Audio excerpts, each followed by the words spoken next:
Our expo team called us. They got introduced to a major client.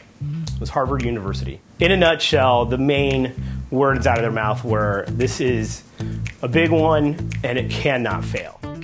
Hello and welcome to the Israel Summit. The Israel Summit is the largest gathering in history of students from around the world coming together to learn about and support the state of Israel. The Harvard Israel Summit, we quickly realized, was massive.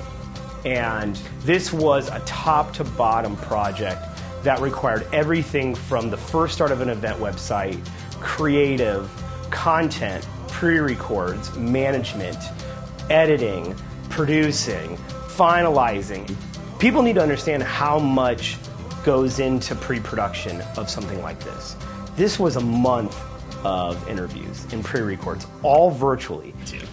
15 minutes is the new, hour in presentation world. So I think you're doing absolutely the right thing and cutting it back, keeping to the key topics, get it done and move on.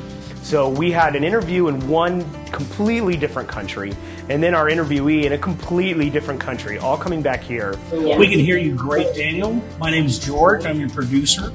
Thanks for coming on. We're going to help you figure out how to get your camera to move. The way we'll start this off is we're going to go full frame with Eva.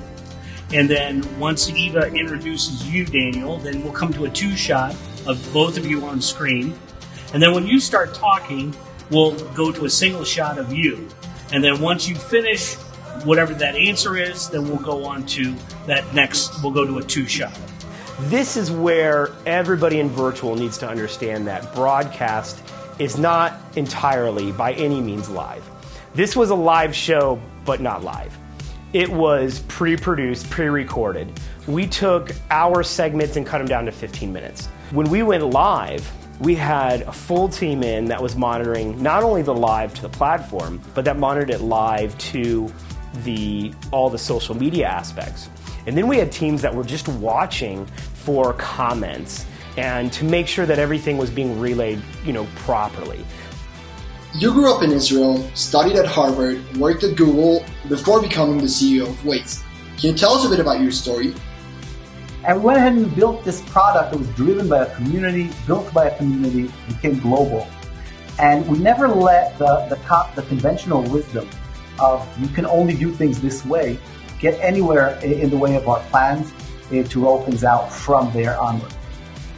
The lockdown and the pandemic changed the way people look at content and how we connect people. We can't wait to go live, but all the systems that we're building now for the hybrid side is going to be incredible. It's going to change the game and how you attend an event. In the end, this was about viewership. This was about getting the message out and reaching as many people as possible and it being as flawless as possible. BMG can handle any scale. We've gotten the reputation of being able to turn the projects timely, have the reach around the world with what you can capture with virtual now is insane for the price you pay.